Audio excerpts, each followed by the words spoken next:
বিশেষ করে ৮০ দশকের বইগুলা, এই বইগুলোর একটু যারা চাহিদা আছে এগুলো অনেকেই খোঁজ করে, এগুলো একটু দাম বেশি। রিসেন্ট বইগুলা পুরাতন, ওগুলোর দাম অনেক কম। আমার কাছে A to Z মানে 1 থেকে মাস্টার ডিগ্রি পর্যন্ত সব ধরনের বই আমি বিক্রি করি। যারা পুরান বই পড়তে পছন্দ করে তারাই আমাদের কাছে আছে।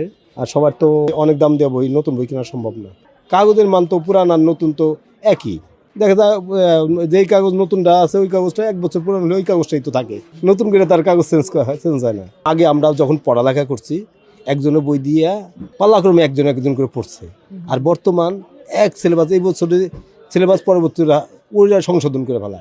বিশেষ করে ডিগ্রি অনার্স মাস্টার্সের সিলেবাস তো স্বাভাবিক সবসময় পরিবর্তন করে না। এই বইগুলো সব ঠিক থাকে। বিদেশি বইগুলো তো বাংলাদেশে অলরেডি পাইরেসি হচ্ছে, বিশেষ করে BBA MBA এগুলো তো পাইরেসি হচ্ছে। আর এই গল্প সাহিত্যিক উপন্যাসগুলোও পাইরেসি হইতেছে। এগুলো পাইরেসি বইগুলোর দামই তো কম, আর এগুলো পুরান নিলে আরও কমে আমাদের কাছ থেকে কিনতে পারে। বুক সেলস সাজানোর জন্য অনেকে বিভিন্ন বই সংগ্রহ করে, তাদের শৌখিনতা অনেকেই আছে। গল্প সাহিত্যিক উপন্যাস পাঠ্য অনেক স্বাধীন আগেকার গ্রামার, তারপরে এলো গণিতের বই, তারপর বাংলার বইগুলা, এগুলো অনেকেই সংগ্রহ করে। আগে বই ব্যবসা ছিল, এখন অনলাইন হয়ে মানুষের ঘরে বসে বই পাইতেছে। এখন দোকানপাটে একটু চাপ কম, এখন আগের মতন আর কি ওই ধরনের প্রফিটও হওয়া যায়। বইওয়ালারা স্বাভাবিকত পুরাতন বইওয়ালারা খুব কষ্টে আছে।